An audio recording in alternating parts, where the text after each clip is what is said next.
What if you could sell anything, anytime, with just a few email tactics that play on the psychology of your customer?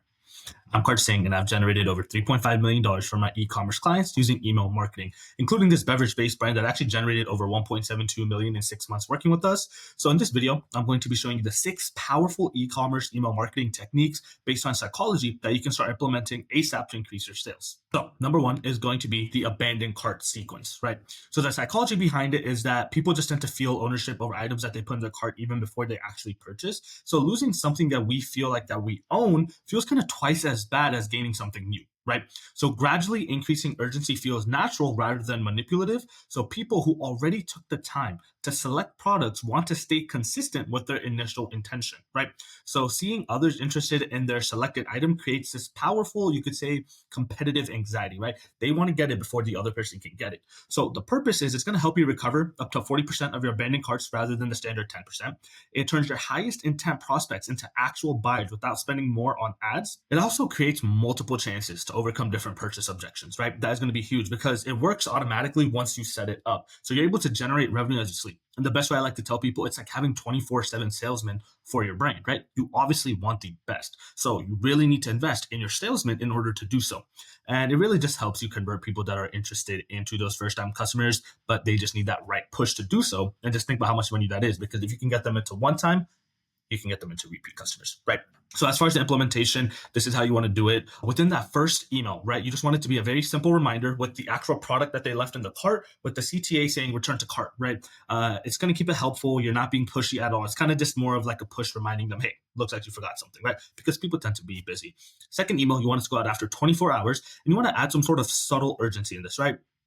You just want to say that we've noticed increased interest in the items in your cart and your selections are still available, right? This is going to help them see that almost competitive anxiety, right? They're gonna be like, people are interested into my products. Maybe we can buy this, right? And then the third email, you want to start increasing the pressure with specific inventory numbers. So you only want to say, quote unquote, only 3 are left in your size, right? Or you want to say there are only 5 of this certain product available. And then you want to follow with some sort of social proof of people actually talking about their product and their experience with it, right? So you could also just mention the previous purchase history, like the one where you could say 17 others have purchased this since you've added it to cart. Those go a long way. Also, if you don't have a specific testimonial or some sort of social proof for that one product. And then the fourth email, you just want to offer your best discount, the specific expiration date on this one. This is going to go huge because now this is just our attempt to kind of save them, and just seeing that we added all the urgency, we've added everything. If it's just if it's just a pricing issue, then we can give them a slight incentive that's going to give them that little bit of a push to actually end up purchasing the product. And then, we can keep them and they will see the value. Second is going to be price anchoring. So here's the psychology behind it, right? The first price people see, it actually tends to become their reference point for judging all your other products. So the same price feels much better when it's compared to a higher price at first. So because people don't judge prices in an absolute term, but in comparison to the expectations they have set. So when they actually see the price of the product suddenly drop, they feel like they're getting some sort of special favor, right? So people tend to actually accept price changes a lot better when it comes with a believable story behind it. So establishing value before revealing the price actually will create this very strong desire. So the purpose is you're going to create stronger buying motivation than standard discounts while protecting your actual profit margins. So it makes your planned price feel like some sort of exceptional deal rather than it's just being your normal price. It also avoids trading your customers to actually wait for sales. And then you don't want to be reliant on just constantly sending out discount-based campaigns, right? This is going to hurt your profit margins at the end of the day. So it increases your conversion rates by around 31 to 47%, what we have seen compared to regular discount offers. And it just increases average order value by 22% as customers already kind of feel like they're getting a great deal. And it helps you still protect that premium, that luxury brand perception while still offering quote unquote deals, right? So to implement this, I'd make your first email just build desire without mentioning price at all. Focus just on purely benefits, transformation stories, and what your product is special about. Just go into your unique selling points, right? Highlight how it's better than your competitors.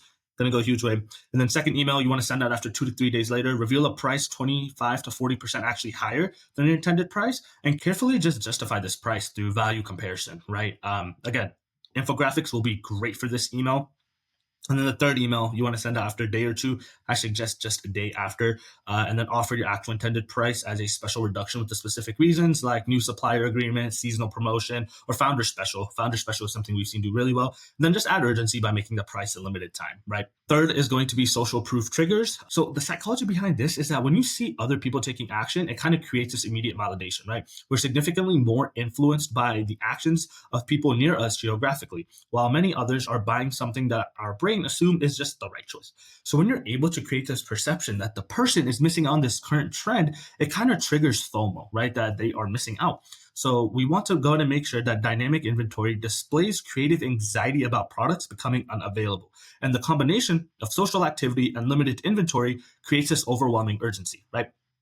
And the purpose is you're able to create this proof that is so strong that people are actually going to start buying your product right now, not months ago or months from now, right? You're able to increase your conversion rate from 33 to 58% from what we have tested, comparing it to your standard social proof. And it just overcomes customer hesitation, right? With new or premium products, making purchasing feel like it's more of joining a movement rather than just being sold to. And it just triggers this confirmation within them and actually purchase urgency at the same time. So, which is great to have because you don't want them to have any sort of buyer's remorse, and works particularly really well for products where customer verification actually matters. So this could be skincare, this could be beauty, this could be apparel, right? That is where customer verification really does play a role. So it is going to be amazing if you have a brand that is in one of those markets. Also, same with supplements or anything like THC related, those do great. So as far as the implementation, you want to display real-time activity, right? Just show a timeline of recent purchases, updating when the email is open. So like 3 minutes ago, Sarah P just purchased this item. Another one is just geographic targeting. You can just mention that 8 people near their city just recently purchased. And then you want to incorporate status indicators, right? So show just the popularity momentum. So this product moved from number 27 popular item to number 3 in just 2 weeks. And then just using inventory code words, right? Like critical stock alert, only 5 units remaining. I would use red for that. Those go a huge way, right? This is one of my favorite ones, which is just a micro commitment sequence, right? So the psychology breaking this down is that people tend to naturally just feel a little bit more stronger internal pressure when it comes to remaining constant with their previous actions. And the one thing that I've noticed is that when people have small commitments, it tends to naturally just lead to bigger ones. And then if they have invested some sort of time or attention, people tend to feel to actually complete the actual progress, right? So active participation creates stronger investment in the outcome, and it kind of establishes this pattern of them saying yes also. And the purpose is you want to create some sort of psychological momentum that actually makes them want to purchase through small steps and builds meaningful engagement beyond passive just email opens, right? And what it also does, it makes the final purchase decision feel like a continuation rather than some sort of new commitment, right? Because it's following that train of saying yes, yes, yes. And it works extremely well for higher priced products that require more consideration, right? So it increases your conversion rates from what we have tested, 37 to 58%, compared to just a direct sales approach. And it actually establishes a relationship pattern before asking for a sale, right? So as far as the implementation for this, you want the first email to just request an extremely simple action, right? Answer a 1-question survey, click to indicate a preference or selected time options. Subject lines should simply just say, just one click, which one do you prefer, right? You want to follow that second email, just thanking them for what they just did, and then requesting a slightly larger commitment, right? Like watch this quick video or this mini quiz, right? And then third email references both previous actions to create some sort of investment narrative. Right. Introduce your product as the natural next step. Like based on your interest in this X topic and your preference in Y choice, this is the perfect solution from what we have studied. What you're seeing is this is also creating a really personalized experience for the person in the email list, right? You're not sounding like just every other brand in their inbox. So when you follow up with the fourth email, you want to frame the purchase as just completing their journey, right? Not starting something new. Use languages such as complete your progress, right? Or finish what you started. These go a long way because subconsciously it's letting them know like, hey, I committed micro yeses, right? So I just got to finish what I started. This goes a long way. What we have seen that works great for higher AOV product-based brands. Number 5, loss aversion, right?